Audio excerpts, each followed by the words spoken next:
Fala pessoal, tudo bem? Sejam bem-vindos à 25ª edição do Brasil com Z, seu podcast semanal sobre o futebol europeu aqui na Europa. Eu foco, claro, sempre nos jogadores brasileiros. Eu sou o Léo Ornauer, estou aqui hoje com o Bob Rezende e com o Matheus Palmieri estreando em vídeo finalmente. Tá nervoso para participar do podcast, Matheus? Ligeiramente, mas vamos que vamos. Vai ser tranquilo, o Bob te ajuda bastante, o Bob é um cara soltinho, né?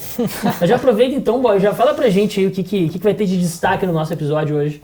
Bom, hoje a gente vai falar das principais ligas europeias aí, né? Quase todas elas, acho que todas, né? Se eu não tô enganado, finalizando aí nesse próximo fim de semana. Então a gente vai falar de La Liga, vamos falar de Série A, vamos falar de Ligue 1, Bundesliga e vamos falar de Premier League. Passar aí devagarzinho, uma por uma, a gente vê mais ou menos classificação, quem tem chance de quê. Exato. E já como estão os brasileiros, né? Exatamente, né? Mas alguns desses campeonatos já tem campeões, né? Como na Premier League o Manchester City já é campeão, né? Na Série A italiana a Inter de Milão. Bundesliga também. Mas na La Liga tá em aberto, Ligue 1 tá em aberto, então a gente vai dar uma passada geral nisso, sempre tentando focar nos jogadores brasileiros, né? Às vezes não dá muito, mas às vezes os jogadores brasileiros não estão muito bem, né? Mas o que vocês acham? A gente pode começar com La Liga, né? Perfeito. Falar de La Liga aí, a gente tem todos os jogos no sábado a partir das 13 horas, horário de Brasília, né? Então, 38ª rodada. E o Atlético de Madrid e o Real Madrid, os dois rivais, estão disputando ali ponto a ponto quem vai ser campeão. Só para dar um panorama para vocês, depois o estagiário coloca aí a tabela para vocês visualizarem, mas o Atlético de Madrid está com 83 pontos e o Real Madrid está em segundo com 81, né? O Atlético é o líder, no caso que eu esqueci de falar. E daí no fim de semana joga, como eu falei, todos os jogos, né, no sábado a partir das 13, vai o Dali contra o Atlético de Madrid e o Real recebe o Vila Real, né? Então o que vocês acham desses jogos? Quem que tem mais chance e quem que vocês apostam as fichas de vocês? Cara, eu apostaria no Atlético de Madrid. Acho que no último jogo aí o Suárez decidiu, né? Suárez decidiu depois de alguns jogos sem marcar e aí vem aquela tônica, né? Suárez que sai do Barcelona e agora muito provavelmente vai levar o título aí com o Atlético. Tem uns pontinhos de vantagem ainda, eu acho que o Atlético não deixa escapar, não. Vocês acham que o Real leva? Assim, eu acho que tem situações e situações dentro de um campeonato, né? E quando você, na penúltima rodada, você ganha, como ganhou o Atlético, assim, na base da vontade, na base de querer ser campeão, cara, eu acho que, quando você enfrenta o Valladolid, que tá lutando pelo rebaixamento, mesmo que seja fora de casa, assim, eu acho que o mais difícil já passou para o Atlético. Eu acho que ele só perde para ele mesmo. O Real Madrid, eu acho que vai tentar fazer o dele, né? O Villarreal até tá lutando por Europa League. Dá para complicar, mas assim, acho que mesmo que o Real Madrid ganhando, o Atlético perder esse título vai ser complicado. É isso que eu ia comentar, né? O Real Madrid tem um jogo mais difícil, né? O Villarreal chegou na final da Europa League, né? Mas tem ainda esse anseio de se classificar automaticamente pelo Campeonato Espanhol para a próxima Europa League, então é um jogo mais difícil e também tem a questão do merecimento, né? Se a gente fosse colocar merecimento, o Atlético merece mais que o Real, né? Eu pelo menos penso assim. E é como o Matheus falou, chega confiante, acho difícil tirar, cara. E tem uma outra questão que no regulamento, o critério de desempate do Campeonato Espanhol é o confronto direto. Então, nessa tabela, se o Real ganhar e o Atlético empata, daí dá Real. Sim. Isso ia ser uma pipocada do Atlético. Eu acho que a grande questão também é a parte financeira, né? Assim, o Atlético de Madrid tá bem leve, cara. Porque, o que o Atlético de Madrid gastou e o que ele gasta mensalmente com o elenco, assim, o Real Madrid gastou 100 milhões de euros no Hazard, que, né, foi a Madrid a passeio, assim. Então o Atlético tá bem leve, assim, conseguir a vitória, vai jogar o futebol dele, tranquilo. E eu acho que, realmente, assim, só se der aquela tradicional pipocada para não levar o título.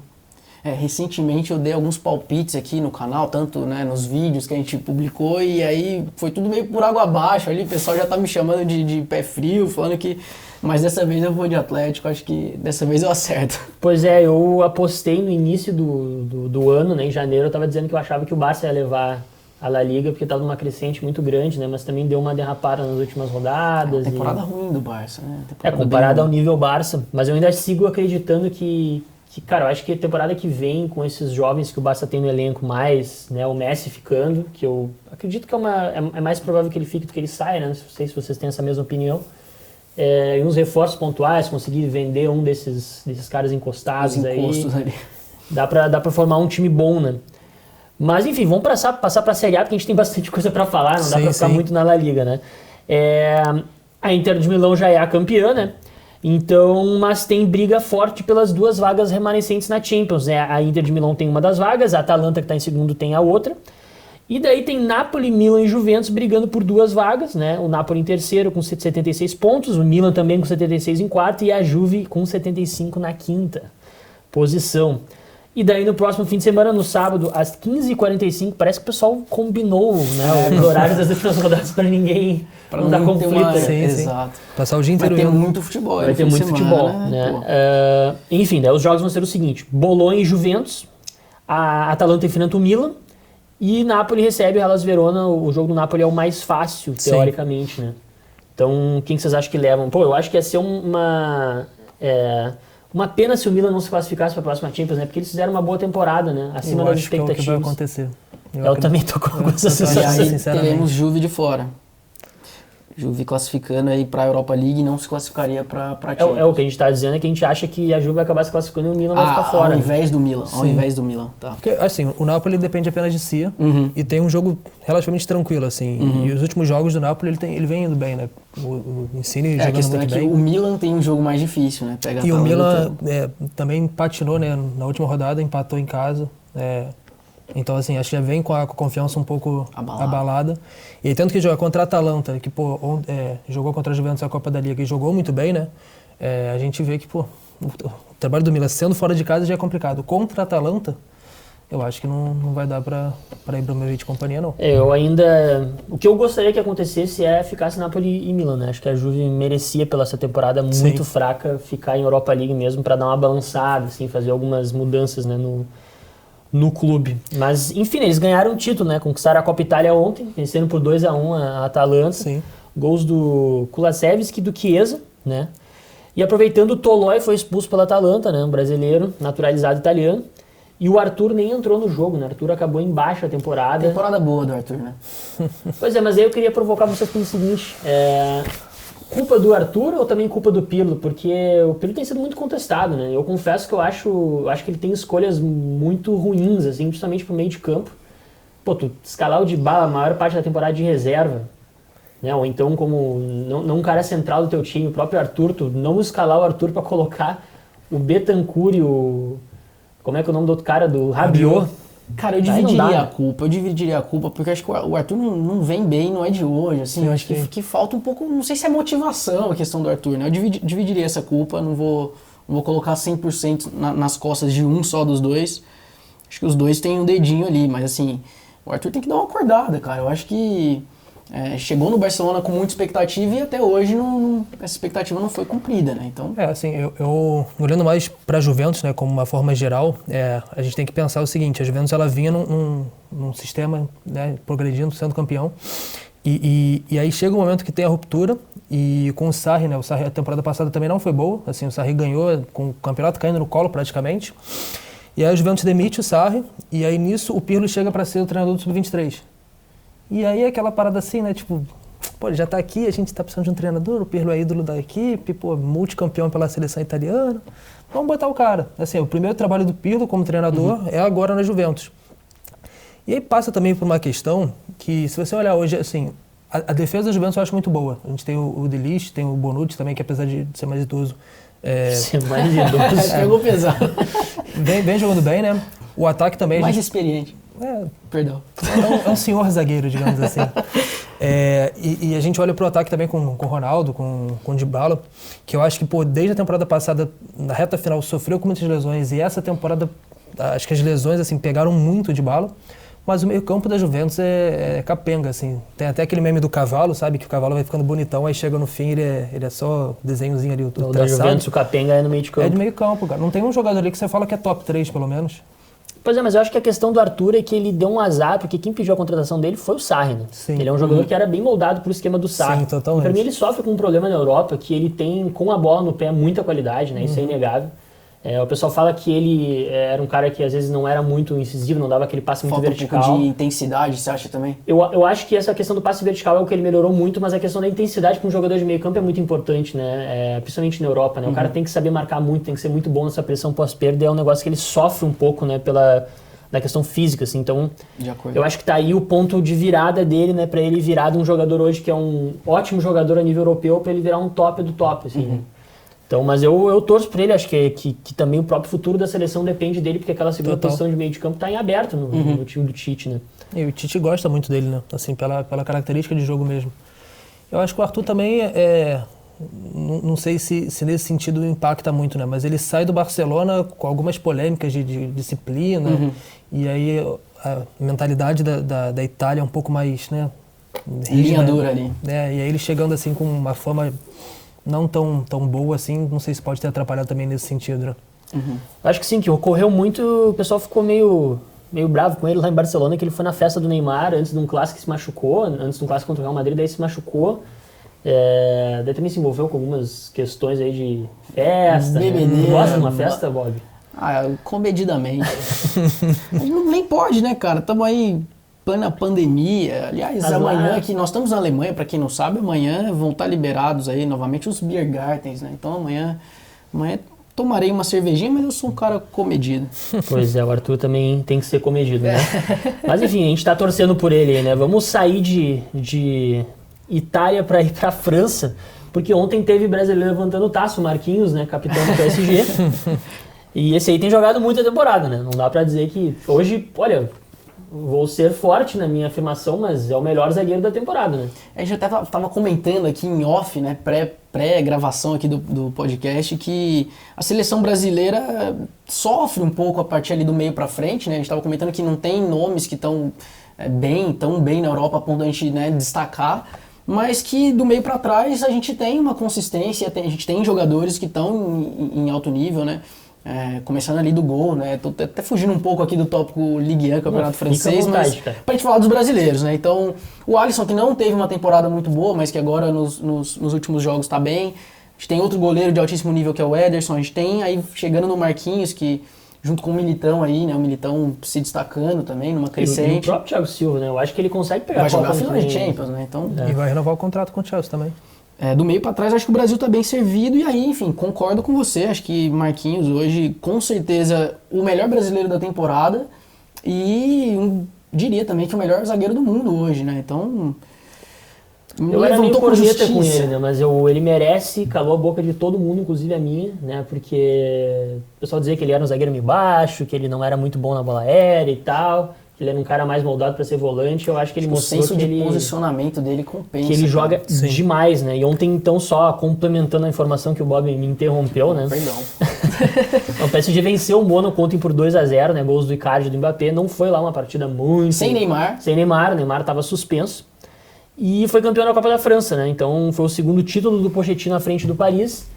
E no fim de semana, daí vai ter a Ligue 1 sendo decidida que, né, eu vou deixar para esses dois que são especialistas, o Matheus em Lille e o Bob em PSG, para eles comentarem aí o que tá acontecendo na Ligue 1 e quem que pode ser campeão, quais são os favoritos de cada um, né? Então, eu vou deixar o Matheus começar, de vocês aí, né? Deixar o Matheus começar a falar do Lille e aí depois eu vou cornetar o PSG. Já aqui. Mostra a tabela para o pessoal aí, já lê a tabela pro pessoal.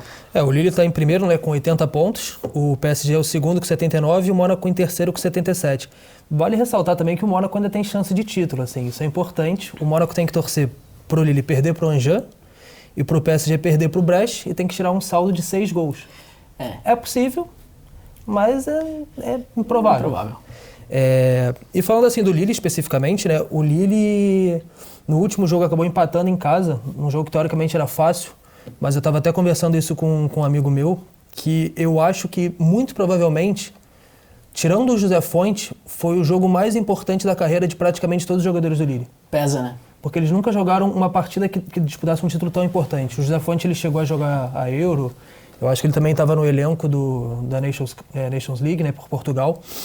Mas tirando ele, acho que nenhum jogador do elenco inteiro do Lille, dos 25, 26 jogadores, jogou uma partida tão importante. E é aquilo, né? Você saber que o título poderia ser decidido naquela rodada, acho que impacta muito.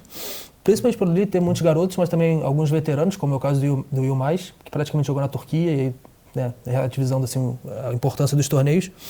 Mas acho que o Lille tem chance, assim, ele só precisa tirar essa pressão e... E tem questão de merecimentos também, né? Eu sei que tu vai puxar a bola mais pro PSG, mas eu acho que o Lille merece mais, né? Não, acho que essa temporada merece, até porque... Pra mim, o título do PSG de ontem vai ficar como o título de consolação, cara. Eu acho que, por mais que tenha essa questão, o PSG tem jogadores mais experientes, que na última rodada... Eu acredito que o PSG não tem dificuldade para vencer esse último jogo. O peso vai estar em cima do Lille, né? Justamente porque são jogadores mais inexperientes, que não tem... como você bem disse, né? São jogadores que nunca passaram por essa situação.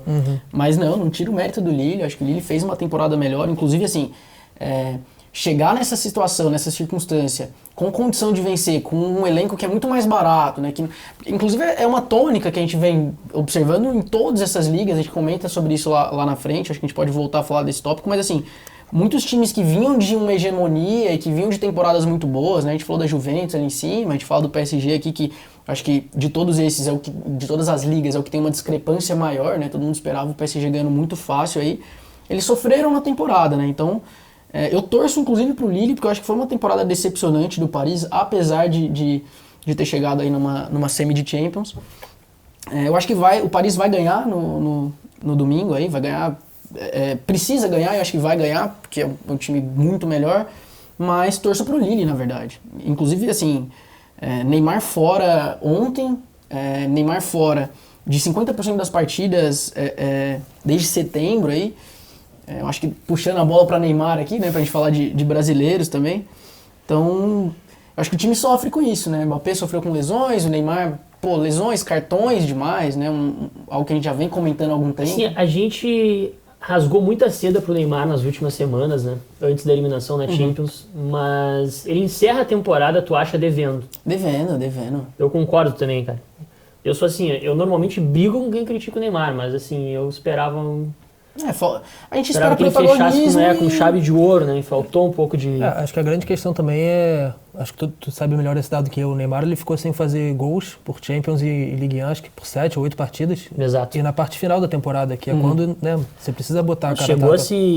O pessoal queria boicotar a hashtag, né, do Ney Day e tal, né? Porque tava dando azar. Cara, eu acho que assim, o Neymar nem faz uma temporada muito ruim, a ponto de você falar, é decepcionante pelo rendimento. Mas assim, como é que você coloca um cara que jogou metade dos jogos no papel de protagonista, que é o que se espera dele? Ele não teve, né? Então... E aquela questão também, assim, o Neymar fazendo uma temporada mediana, costuma ser melhor do que a maioria dos grandes jogadores. Mas não tá dentro do que a gente espera dele. Exatamente. Até porque assim, o Neymar, se eu não me engano, tem 17, 19 gols na temporada, não tem esse número exato. Ele tem a mesma quantidade de gols que o Moise Kean, que é um reserva, né? Um centroavante reserva. Então assim, não dá pra você falar que foi uma temporada brilhante. Acho que longe disso. E o que falta, tu acha, tu que acompanha mais o PSG, o que falta pro PSG chegar mais forte para a temporada 2021-2022? Laterais. Não, é porque recentemente tem tido aí a brincadeira. Os dois lados. Acho que os dois laterais, né? Acho que tem o Bernat aí, que eu não acho que ficou fora a temporada inteira, e aí o Bach, que não é ainda muito garoto, não é aquele cara que... Florenzi veio, acho que começou bem a temporada, mas também não foi um nome de destaque. Os outros dois, Kerr, que jogou bastante, Dagba, os dois fracos, acho bem fracos. Eu acho que Paris ainda é muito dependente de brilhantismo de Neymar e Mbappé, né? Até do Di Maria ali, mas... Eu acho que do meio pra frente tá bom o time, né? Se for pensar, Verratti, Paredes, próprio Neymar, Di Maria, Mbappé ali, se ficar também, porque tem que tá nesse impasse de renovação, né? Então, eu ainda pensaria mais no zagueiro, né? Eu acho que faltam algumas peças, cara, que são pontuais, mas são... O Kimpembe, às vezes, ele é uma manha. A gente falou do Thiago Silva aqui, né? O Paris perde o Thiago Silva pra jogar com o Kimpembe. Eu não vejo explicação nisso. Eu acho que o Kimpembe até cresceu bastante na temporada, né? Ele fez uma temporada melhor do que eu esperava. Eu achava ele um cara muito mediano, mas ele... Dá pra dizer que ele deu... Eu acho ele bom jogador até. Eu acho ele bom jogador. A gente estava falando fora, né, que no jogo contra o Manchester City pela Champions ele vacilou, né, abriu a barreira. Sim. Mas eu acho ele bom zagueiro, assim. A grande questão é se alguém vai cobrir a parte dele ali, né? Tipo, acho que é uma questão muito mais de ajustar mesmo, assim. Parar no treino e falar assim, ó, quando acontece isso, você faz isso e tal. Que eu acho que ele é um zagueiro muito mais intuitivo do que pensante, digamos assim, sabe? Ele é muito meio louco, assim, às vezes. Eu acho que a questão que a gente estava falando do PSG, né? O que faltou pro PSG ser campeão nesse título, eu acho que o PSG também não contava com o Lille em si, né? Puxando até um pouco pra minha sardinha. Essa é a melhor temporada da história do Lille em 70 anos de Ligue 1. O Lille tem 3 derrotas no campeonato, né? Não, foram 3 derrotas, assim, bobas, contra equipes meio de tabela, meio contra o rebaixamento. E foi muito bem contra os 3 principais concorrentes, né? Então, acho que, assim, a grande questão do PSG é que eu acho que ele não esperava que esse ano tivesse um oponente à altura dele, talvez nem pelos jogadores em si, mas pelo desempenho. Eu acho que eles sofreram com lesões, mas o que a gente está querendo dizer do Kimpembe, não acho que ele seja um zagueiro fraco. Eu acho que ele é um zagueiro bom para a Ligue 1, mas para um time que quer ser campeão da Champions, eu acho que a exigência é de um cara melhor, né? Quando não jogava um dos dois zagueiros, o PSG tinha problemas ali, escalava o Danilo como zagueiro, né, que é um volante de origem. Mas eu acho que esse ponto é interessante porque assim, o PSG jogou várias rodadas com time misto, com time reserva, que foi uma tônica das últimas temporadas, né? Não prioriza 100% a Ligue 1 porque a expectativa é de que jogue com muita tranquilidade e que ganhe com facilidade a Ligue 1. E aí, realmente, o desempenho do Lille surpreende, inclusive ao Paris Saint-Germain, né? Bom, vamos dar uma passada só então nos jogos aqui, que a gente nem citou, né? Quais vão ser os jogos. Jogos com transmissão do OneFootball. Com transmissão do OneFootball, né? Como vocês sabem, a Liga passa no OneFootball, então todos os jogos vão ser domingo às 16 horas, né? Na 38ª rodada. O Brest enfrenta o PSG, esse jogo do PSG que vai ser com narração do Rob Porto e do Mauro César Pereira no OneFootball. E o Angers recebe o Lille, Luiz Alano e Paulo Lima no comando dessa partida. Então, essas vão ser as transmissões das duas partidas para quem quiser acompanhar essa reta final de Ligue 1, né? Decisão. Passamos para a Bundesliga agora? Bora para a Bundesliga. Então puxa pra gente aí a Bundesliga. Então, a Bundesliga que também passa aqui no OneFootball, né? Você pode ver ao vivo de graça. O título já está meio que decidido, né? O Bayern já conquistou com algumas rodadas de antecedência. E também a Champions League foi decidida na última rodada, né? O Leipzig já tinha definido. E o Wolfsburg e o Borussia também carimbaram a vaga. O único problema do Eintracht Frankfurt, né? Que passou boa parte da temporada ali. E aí nas últimas... Uma pena, né? Eu achei interessante, assim, até porque tinha alguns destaques individuais bem interessantes, como o Kostic, o André Silva, o português, metendo muito gol. Que era também um jogador que prometia muito no Porto quando moleque, né? E aí deu uma viajada assim pela Europa e acabou não rendendo. Mas tem briga ainda, tem briga pelo rebaixamento. O Arminia Bielefeld, o Werder Bremen e o Colônia, os três ali disputando para ver quem cai diretamente e quem joga o playoff. Exato. Não, a questão para o pessoal saber, né? Na Bundesliga funciona um pouco diferente o rebaixamento. São 18 clubes, né? Os dois últimos, o 18º e o 17º, são rebaixados automaticamente. E o 16º ele joga uma partida contra o terceiro da Bundesliga 2, que também passa no OneFootball, né? Então, eu acho até interessante, eu até pensei que seria legal o pessoal importar esse formato no Brasil, né? Então, eu acho que é uma questão... Cara, acho que o Vasco jogaria bastante isso, né? Vocês acham? Concordo? Que isso, mano? Ano passado foi 17º. Foi. Então não. Que ofensa, mano. Eu não sei, só fiz uma provocação aí, né? Eu acho legal porque assim, tem muita discussão, né, de pontos corridos e mata-mata e tal, não sei o quê. Esse jogo é o jogo da temporada, é o mata-mata máximo, assim, não tem jogo mais importante. Mas torna muito interessante o campeonato, né? Acho que é legal, assim, quanto mais disputa tem... Inclusive teremos os playoffs no futebol também, né? Então logo certeza. Após essa última rodada, todo mundo ligado que teremos. Eu acho que a única grande questão assim, né, se você for pensar de um ponto de vista mais do futebol, né, é um planejamento inteiro de uma temporada inteira. Que se define um jogo, né? E às vezes aquele erro individual assim custa não sei quantos milhões que recebe, né, de acesso. Mas eu gosto disso. Eu gosto também, mas tem que pegar fogo no parquinho. Eu queria destacar só um fato aqui que pelo menos, né, 3 clubes que são muito tradicionais, né? O Schalke já rebaixado, e aí Werder Bremen e Colônia também brigando aí contra o rebaixamento. Uma temporada ruim aí pros grandes alemães. Pô, se cair o Werder Bremen, realmente vai ser três times tradicionais, né? Na segunda divisão.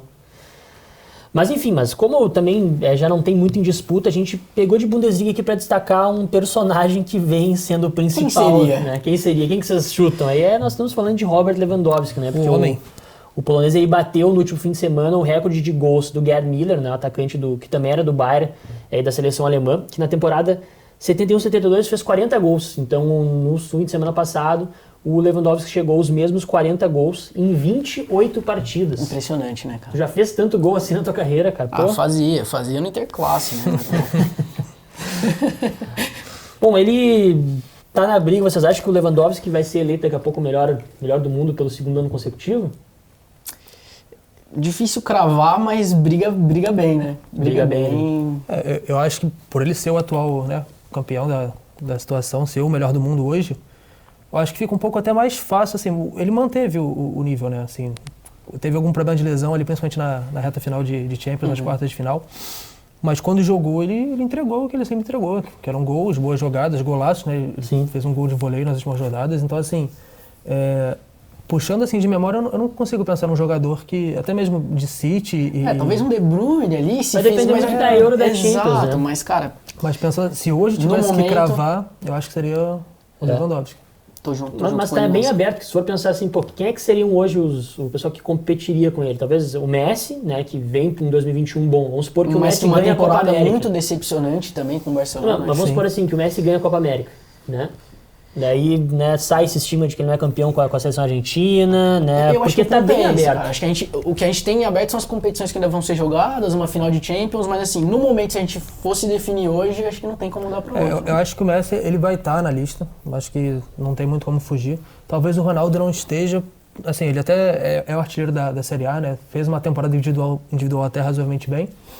Mas, né, acho que o coletivo também impacta de algum momento, porque não adianta o cara meter muito gol e não entregar títulos, não ser decisivo no momento importante. Mas se a gente precisasse listar o Lewandowski, acho que o Messi correndo muito por fora, dependendo de que ele for fazer aí na Copa América. O De Bruyne, se vencer a Champions... Acho que é justo. Se, por exemplo, Bélgica ganhou a Eurocopa e o De Bruyne é campeão da Champions pelo City. De novo, os belgas. Na geração belga, mas daí ele seria eleito provavelmente o melhor jogador da temporada, né? Mas é uma disputa bem aberta. Eu acho que ele tá no top 3 é justo. É justo pelo que ele fez na temporada. Justo. Principalmente sendo campeão da Premier League. Chegando à final também. Ele ganhou a Copa da Liga Inglesa também. Então, assim, acho que seria injusto pela temporada que ele fez individual e coletivamente. Então, pelo menos top 3 ele tem que estar.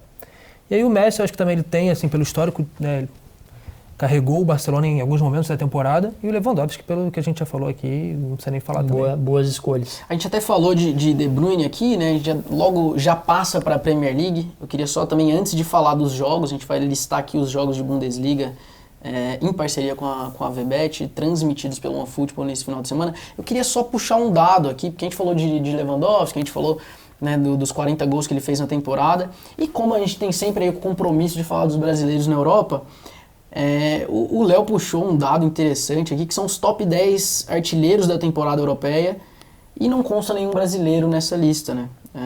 Até fui depois procurar ali quem era o primeiro brasileiro, ele não aparece nem na segunda página. É o Arthur Cabral, atacante do Basel, da Suíça. Eu coloquei que o número não é nem só os 10 artilheiros, mas é o top 10 de jogadores com maior número de assistências e gols somados, né? Uhum. Então, só para vocês verem aqui, depois a gente coloca na tela aí também a lista. O Lewandowski está com 40 gols, né, e 7 assistências. Uhum. O Messi vem em segundo com 30 gols e 11 assistências. André Silva com 27, o André Silva português que o Matheus tinha citado, 27 gols e 8 assistências. Harry Kane, 22 gols e 13 assistências, e aí segue a lista com o Mbappé em quinto lugar, com 26 gols e 7 assistências. Mas nenhum brasileiro aparece, né? Então nem Neymar, nem Gabriel Jesus, nem Richarlison, os atacantes da seleção brasileira estão devendo, né? Do meio pra frente, uma temporada ruim dos brasileiros no geral, né? Que totalmente. A gente comentou, enfim. E o Neymar também não tem se caracterizado por ser esse cara goleador, né? Ele tá jogando mais como camisa 10. Hoje, se tu for pensar, ele tá muito mais dando assistência do que fazendo gol, né? Acho que o Neymar tem que jogar pelo menos 75% dos jogos da temporada pra ele querer estar nessa lista. Porque senão ele não vai conseguir acumular números. Não tem nem... E na temporada também o Neymar, ele chegou a ter muito o penúltimo passe, né? Ele dava um passe pro cara dar assistência pra ele fazer gol. E esse número acaba que não existe, né? O pré-assistência. Não existe. Participação em jogadas de gol, mas que aí também não vai entrar. Hein? Mas quantos gols o Icardi perdeu, né? Quantas pifadas no Neymar que o Icardi perdeu, né? E eu acho importante ressaltar que, assim, tem alguns jogadores dessa lista, né, do top 10, que são jogadores que até são surpreendentes, né? O caso do André Silva, que a gente já falou, e o Luiz Muriel, que é o colombiano da Atalanta, que não é nem titular na Atalanta, né? O titular é o Zapata, que até jogou na Copa da Itália. Então, assim, é uma lista curiosa, de uma forma geral, mas também evidencia o problema do Brasil do meio pra frente, né? Com certeza, né? Mas vamos observar, né? De repente, na temporada que vem surge um novo nome. E falta também uma rodada aí, né? Vai que alguém faz uns 15 gols aí. Bob, então, fala pra nós os jogos da Bundesliga pra gente fechar de futebol alemão. Vamos lá, teremos todos os jogos da Bundesliga no sábado, dia 22. Às 10h30 tem Bayern de Munique aí, levantando a taça, toda aquela festa ali, muita cerveja. Vão todos pro Biergarten comemorar depois. Tá liberado, né? Tá liberado, opa. Pô, eu estava em Munique o último fim de semana, tá liberado já a bebedeira lá, Tava né? Então bom lá? tava legal. Bom, Bayern de Munique e Augsburg, às 10h30 da manhã, com narração de Dudu Monsanto e os comentários do nosso querido Gerd Wenzel. E também às 10h30, Borussia Dortmund e Bayer Leverkusen. A gente não tem muita coisa na briga ali do lado de cima da tabela, mas vamos ficar de olho nos jogos lá de baixo, ver quem que cai direto, quem que vai para esse playoff. Vamos concordar também, né? O Borussia tem o Haaland e o Bayern tem o Lewandowski, então é show garantido. Assim. Outra questão, né? Esse jogo do Bayern, ele pode marcar o Lewandowski quebrando o recorde. Ele igualou, né? Ele igualou o recorde. É verdade. Mas ele pode quebrar o recorde, então isso vai ser realmente histórico, né? Porque uma marca de 40 gols em uma temporada é muito gol. Bastante. E isso que o Lewandowski ainda ficou machucado boa parte, né? Então...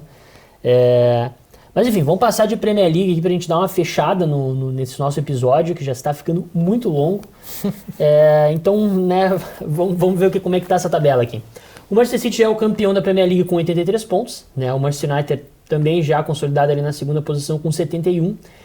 E daí tem 3 times brigando por 2 vagas para a próxima Champions League, né? O Chelsea com 67, o Liverpool com 66, ontem ganhou de 3-0, né? Fazia uma boa vitória do Liverpool. E o Leicester em 5º lugar com 66 pontos também. O Leicester que ficou boa parte da temporada ali em terceiro e tal, realmente estava... Enfim, acho que talvez desse trio aí fosse o que mais merecesse, né? Ou não? Então... E o que agora tem mais chance de ficar de fora, né? Eu acho... Eu concordo em parte com a sua colocação, porque na última rodada, né, teve Chelsea e Leicester. Eu acabei escrevendo esse jogo pro aplicativo. E assim, o Leicester não mostrou futebol. Assim. O Chelsea ele conseguiu controlar bem o jogo. Não foi brilhante, o Chelsea não foi brilhante, mas ainda teve a questão do Leicester ter sido campeão da FA Cup no último fim de semana.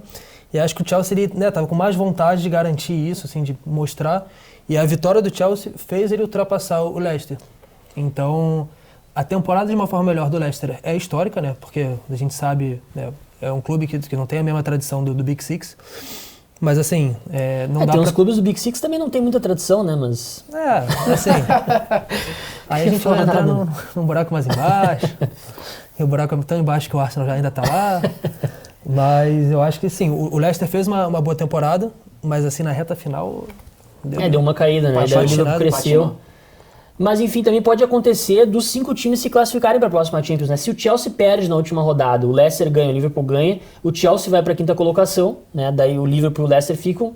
E se o Chelsea for campeão da Champions, daí esses 5 todos estarão garantidos na Champions, porque não é que nem no brasileiro, por exemplo, que se o Flamengo foi campeão, abre mais uma vaga pro que tá, né? Que tem, sei lá, 9 times que vão para Libertadores, né? Então, Eu queria que você comentasse sobre o Liverpool, na verdade, porque você até comentou com a gente em off aqui que o Liverpool, uma temporada ruim, com boas chances aí de se classificar direto, beliscar talvez até uma 3ª posição. O pessoal sabe que eu acompanho bastante o Liverpool, né? Então eles estão a 9 jogos invictos, se eu não me engano. Então deram uma crescida nas últimas rodadas, que foi importante. E muito que o Klopp conseguiu parar, conseguiu, tipo assim, corrigir o meio de campo e parar de inventar na zaga, né? Colocou todo mundo nas suas devidas posições, parou de improvisar o Fabinho, né? Que foi uma coisa importante. E eu sempre batia muito numa tecla, assim, que o Fabinho e o Henderson são os 2 jogadores de meio campo que mais entendiam o modelo do Klopp de recuperar essa bola, de ganhar os duelos pelo alto, né? De ser esse termômetro do time, né?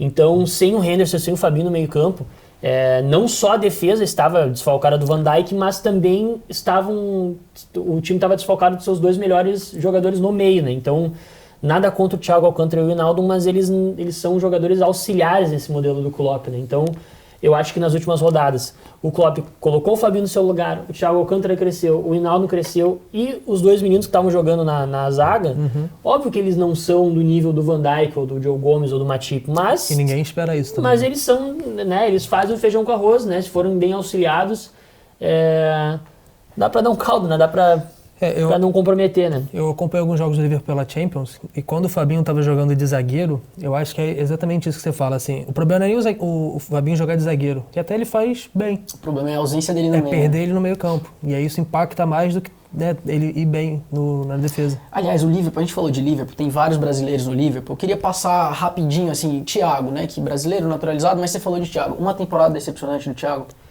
Acho que foi decepcionante. Eu acho que o Liverpool como um todo foi capenga, né? Sim, eu acompanho muitos, digamos, influencers do Liverpool lá na Inglaterra mesmo e todo o pessoal gosta muito dele, assim, né? Ele é um cara legal de tu ver jogar, né? Eu gosto muito do futebol dele, por isso até eu acho que o pessoal não ficou decepcionado, né? Acho que ficou decepcionado com o time de uma maneira geral. Acho que ele não foi o foco de todas as críticas, né? Mas enfim, vocês concordam com essa opinião? Ou? Sim, eu acho que o Thiago, na verdade, é um dos melhores jogadores menos midiáticos que existem aí. Porque ele joga muita bola, ele, tipo, comandava boa parte do meio-campo do Bayern na época, fez parte do Barcelona também, histórico, e eu acho que ele chega no Liverpool, até a estreia dele, acho que ele quebrou o recorde de passe jogando meio tempo, assim. Eu acho que ele é um jogador que, pô, encaixa em qualquer time, vai ter que dar um tempo. Exato. E essa situação do Liverpool, né, do problema da zaga e tal, e pô, teve que fazer remendo aqui, remendo lá, era vender o almoço pra comprar janta, então... Eu acho que é essa questão mesmo, né? O cara, querendo ou não, chegou recentemente, tem que encontrar o espaço dele, encaixar o modelo de jogo, então... A temporada do Liverpool começou toda capenga, né? Eles tiveram um problema no centro de treinamento, daí depois perderam o Van Dijk, perderam vários jogadores por lesão, o trio de ataque caiu muito de desempenho, né? Sim. Importante falar, tirando o Salah, na verdade, né? Tanto que o Jota, ele, em certo momento, ele assume o protagonismo do ataque de uma forma geral. Mas eu falei errado, né? O trio de ataque não. O Firmino e o Mané, né? Os dois cresceram agora na reta final, mas a temporada deles foi bem abaixo. Então, acho que o Thiago é o menor dos problemas, né?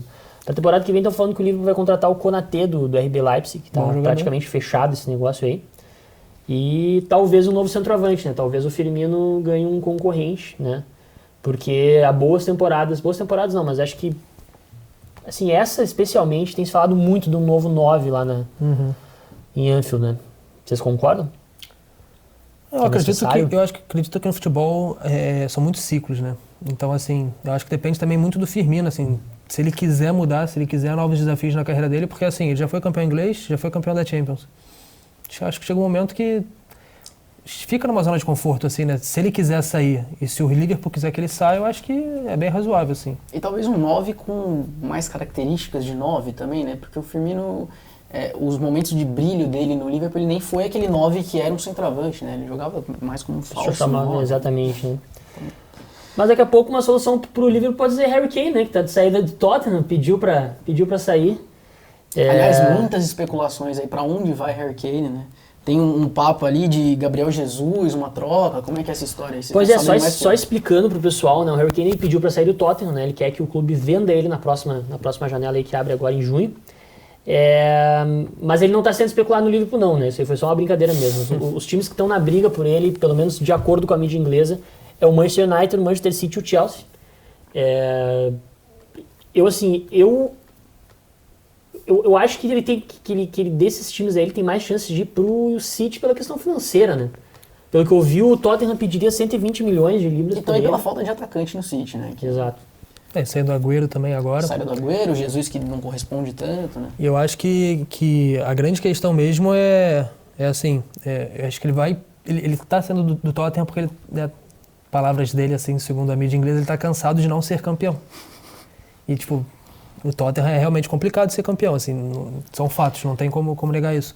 E indo pro City, que já é um time pronto, que tá em final de Champions, que já foi campeão inglês, acho que 3 das últimas 4 temporadas, então ele chega num time pronto, só se adaptar ali à questão dos companheiros e tal, e acho que os dois lados eles se atendem, né? A questão do Chelsea e United acho que tem umas situações mais específicas, né? Porque o United acabou de renovar com o Cavani. Exato. Tem o próprio Cristiano Ronaldo, né? Que estão falando que tá saindo da Juve. Tiraram os carros de luxo lá do Cristiano, da casa dele, daí... Pô, mas eu gostaria de ver essa contratação do United, né? Apesar de eu ser torcedor do Liverpool, eu acharia interessantíssimo o Cristiano Ronaldo. Pela nostalgia, seria legal, né? Seria legal. E eu acho que o Harry Kane, inclusive, ele tem mais a ver com o Manchester City do que o próprio Haaland, né? Porque o Harry Kane, ele também tem um pouco dessa coisa de ser um camisa 9, que ele é grandalhão, mas ele faz muito o time jogar. Né? Ele arma muito bem, ele faz parede, ele consegue... Um jogador que de toque de primeira ali. Assim, ele é um cara super criativo, assim, não é um cara que a bola bate nele... Né, e uma coisa que se fala muito aqui na Europa, né, é a questão de adaptação. Então, assim, o Harry Kane já está adaptado à Premier League há muito tempo. Será que o Haaland vai se adaptar porque ele é um jogador mais explosivo? Então, assim, é uma solução caseira. Não é exatamente barata, né? E o Haaland tem um papel diferente até no Borussia, né? Que o time é mais dependente dele, então assim, Por mais que eu nem ache que seja a principal característica dele construir jogadas, mas ele é um cara que precisa construir muita jogada no Borussia. Então, assim, eu acho que é o que você falou, o período de adaptação do Haaland seria muito maior, né? Sim, então, totalmente. Eu acharia que faria mais sentido o Haaland no Chelsea e o Harry Kane no City, né? E parece que o Liverpool, né, tem algumas especulações envolvendo o Liverpool e o Sancho. Então... No meio de toda essa bagunça, como fica Gabriel Jesus, né? Gabriel Jesus tem, inclusive, uma especulação de, beleza, Harry Kane vai pro City, daí Jesus em troca pros Spurs. Para a carreira do Jesus, vocês acham que uma ida pro Tottenham, o que significaria? Tenebroso. É a palavra. Eu acho que... Tem alguma coisa contra o Tottenham, né? Ou não? Não, mas assim, cara, a gente precisa olhar o que é o clube hoje, assim. O clube, ele contrata o Mourinho e demite no meio da temporada. Não sei, assim, eu acho que o próprio presidente do Tottenham deu uma entrevista essa semana falando que o novo estádio, né, que é super moderno, recebe jogos da NFL e tudo, tirou um pouco da identidade do Tottenham, um pouco do DNA do Tottenham. Então, assim, cara, eu acho que é um clube em formação, assim, nesse novo momento, né, porque o Tottenham entrou no Big Six nos últimos 5, 6, 7 anos, ainda tá lidando, assim, como é que é essa situação. E aí o Jesus vai entrar, tipo, meio que no olho do furacão, uma temporada também que o Tottenham já fez melhores temporadas nos últimos anos. Então, assim... Eu acho que não tem nada a ver, né? Com certeza ele... Por que ele ia querer trocar o Manchester City pelo Tottenham, né? Com todo o respeito ao Tottenham, mas... A não ser que ele deseje ser titular no clube, né? A justificativa seria essa. Acho que ele poderia buscar outro clube, não o Tottenham, né? Daqui a pouco saída para a Premier League, o Barça precisando de um 9, não sei, né? Tô aqui chutando, especulando na minha cabeça, mas... Para mim não faz nenhum sentido o Gabriel Jesus ele querer ir para o Tottenham. Talvez o City até queira vendê-lo, mas eu duvido que ele queira ir. Só se for uma questão parecida com o William do Chelsea e Arsenal, que ele quer ficar na Inglaterra. E aí, ele querendo ficar na Inglaterra, quem quer comprar ele? E aí as limitações vão aumentando, vai vendo quem é os times específicos, e aí, beleza, aí ele vê qual é o melhor time dentro dos candidatos. Mas assim, ele querer assim, pô, eu quero ir pro Tottenham hoje porque eu quero. Tipo, eu acho que é bem improvável isso. Certo. Bom, mas vamos fechando então o nosso episódio. Vamos só passar, Léo, até lembrei aqui, vamos só passar pelos jogos da Premier League, a gente não passou. Verdade. Até porque a gente tem, o Matheus lembrou muito bem aqui, a gente tem um Arsenal aí na 8ª posição, com os mesmos 59 pontos do Tottenham, brigando por fora por uma vaga na Europa League. Né? Uma improvável vaga. Bem improvável, mas enfim. Vou te dar a honra aí, Léo, de passar pelos jogos da Premier League, todos no domingo, ao meio-dia. 38ª rodada. Então vai ser Aston Villa contra o Chelsea. Chelsea com um jogo difícil, né? O Leicester recebe um Tottenham. Também outro jogo bem complicado.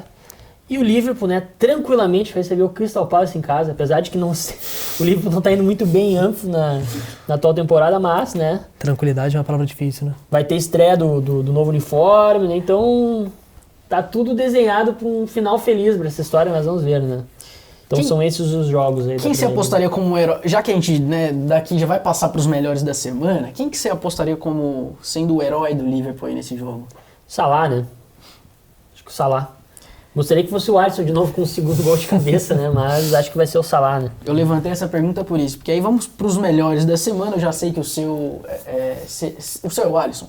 Eu ia falar dois jogadores do Liverpool, na verdade. Eu ia falar do Alisson e do Firmino também, porque a gente sempre bate muito no Firmino, ele é um cara meio desligado e tal, mas ele realmente nos últimos jogos, ele fez dois gols contra o United, também, né? Fora de casa, uma vitória super importante do Liverpool, e fez gol ontem também, né, o primeiro gol. Então eu destaco ele, mas óbvio que assim, ninguém fez mais que o Alisson como brasileiro, né? Um cara goleiro, foi pra área, fez um gol de cabeça que deu a vitória pro time dele aos 95. Golaço. Golaço absurdo. Não, foi consciente. A técnica que ele, né? Ele até falou que foi... Ouviu uma entrevista do Dadá Maravilha, que é o queixo no ombro, né? Que você cabeceia e deixa o queixo assim pra fazer um movimento completo. Pô, esse que o nosso programa é jovem. Explica pro pessoal quem é Dadá Maravilha. Dadá Maravilha foi um jogador que jogou um esporte chamado futebol há muito tempo atrás. Vocês pesquisem aí no YouTube a bicicleta, como é que ele dava a bicicleta aquela ao contrário, com o calcanhar, já viram esse lance? Ah, dava? Como é que é? Só tem duas coisas que param no ar. Dadá Maravilha e Beija-Flor.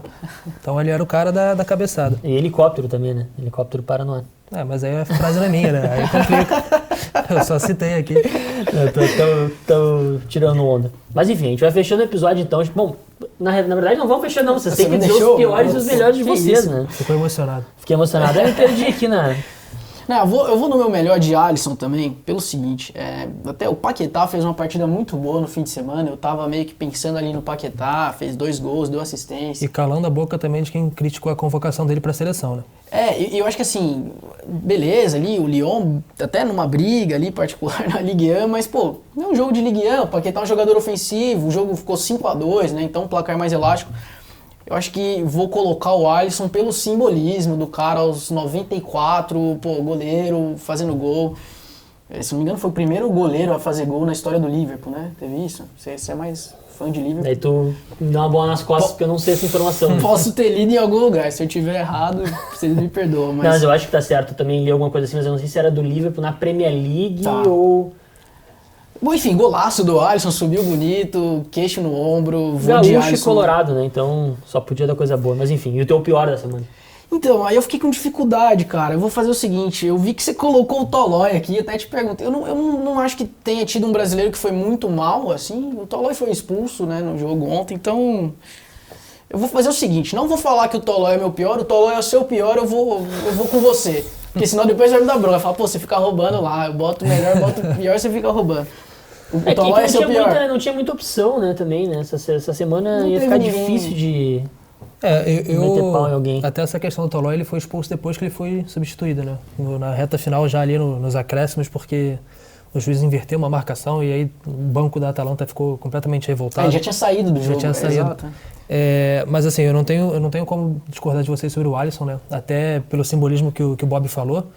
E até pelo que foi o ano do Alisson, né? Assim, teve um jogo contra o City que ele errou 2 saídas de bola tenebrosas, assim, também. E acabou tendo uma derrota feia ali na disputa pelo título ainda. Ele passou por uma questão pessoal muito grave. Teve a situação né? do pai, né? Que assim, tanto que, pô, ele faz o gol, a primeira coisa que ele faz é olhar pra cima, assim, tipo...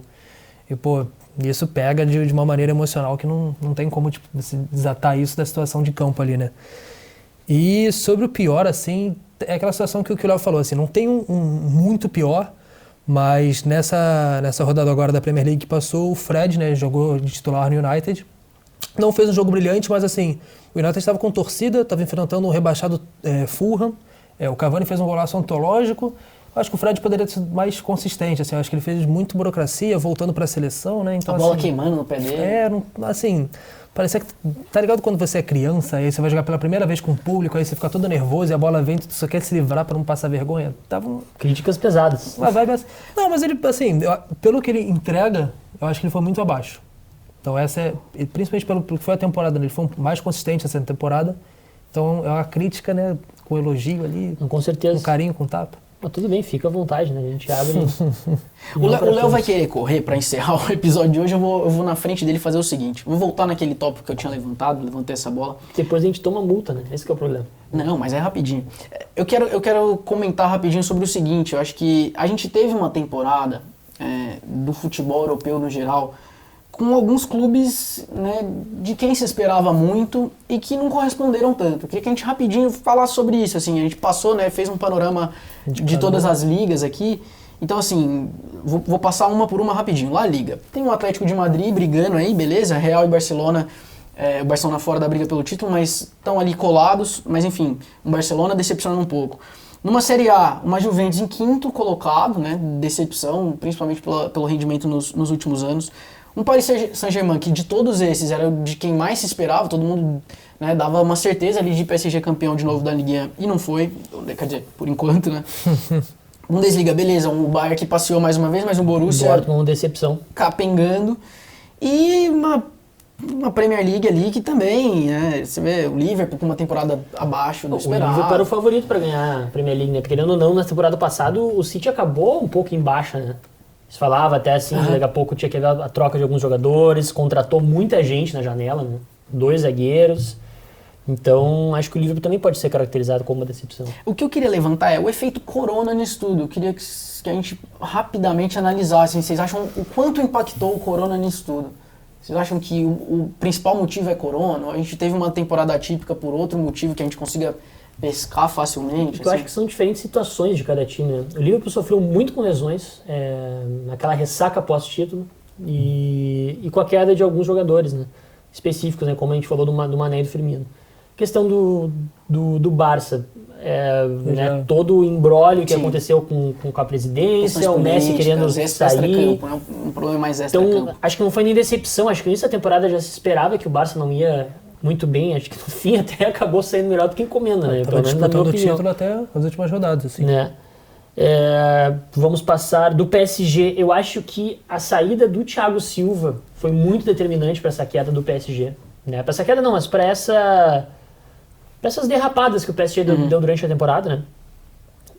E fechando com Série A, daí a Juventus, eu diria assim que acho que foi um planejamento ruim, né? Acho que um grupo moldado para treinar com o Sarri, daí do nada coloca um treinador com outras ideias, que quer outras características dos jogadores. Então acho que essas explicações são diferentes. Eu não sei se tem o Corona tanto como influência, sabe? O meu ponto do Corona, na verdade, era mais sobre a ausência de torcida, né? Principalmente. Até porque a gente estava comentando aqui antes o quanto, apesar de, assim, hoje você olha para o futebol, principalmente na Europa, né? Um futebol que envolve caminhões de dinheiro, né? Envolve um planejamento sempre, envolve questões técnicas, táticas, treinamento, treinadores muito gabaritados, mas o quanto o fator emoção no futebol ele ainda é importante, né? Acho que o meu ponto era mais trazendo para... Pô, pensa no Liverpool e com ausência de torcida, né? Pensa num Borussia Dortmund, né? Com ausência de torcida, então o meu ponto era mais esse, assim. Eu acho que, por exemplo, o Barcelona, que é uma coisa mais teatral, assim, né? Uma coisa mais de muito turista indo ver os jogos e tal, acho que o impacto não é tanto. Mas a Juventus, a gente via assim nos jogos, né, que a torcida juntava para cantar o hino, tinha todo aquele clima assim, né, para levantar a torcida. Pode ter impacto sim também. Assim, eu concordo com o Léo que a organização da Juventus é pífia. Mas assim, acho que a torcida tem um impacto. No Borussia com certeza, assim, não tem como. E no Liverpool com certeza também, que assim, são as duas torcidas que mais andam de mão dada. O Liverpool com uma temporada ruim em casa. Em casa, né? O Paris Saint-Germain também, assim, apesar de você não destaca a torcida do Paris Saint-Germain e fala, é por conta da torcida, mas o Paris tem a pior temporada em casa em vários anos, assim, perdeu 5, 6 jogos em casa. Então... Nunca perdeu tanto numa temporada como nessa desde a era milionária. Eu acho que influencia, é um bom ponto também, acho que dá pra somar isso. Eu acho que não, é óbvio, né? Não é um ponto exclusivo, mas enfim, mais um efeito. Até porque o Corona foi igual pra todos os times, né? Com certeza. Enfim. Posso fechar agora, Bob? Oh, perdão, com toda certeza. Então fecha pra nós aí, dá tchau pro pessoal. Vou fechar então. Então, bom, a gente fica por aqui. Um abraço aí pra todo mundo, obrigado pela audiência, estreia do Matheus em vídeo. Hoje quinta-feira tem a próxima, né? Então não percam, na próxima quinta-feira tem mais, e daí uma prévia da Champions League, né? Valeu. Tchau. Tamo junto.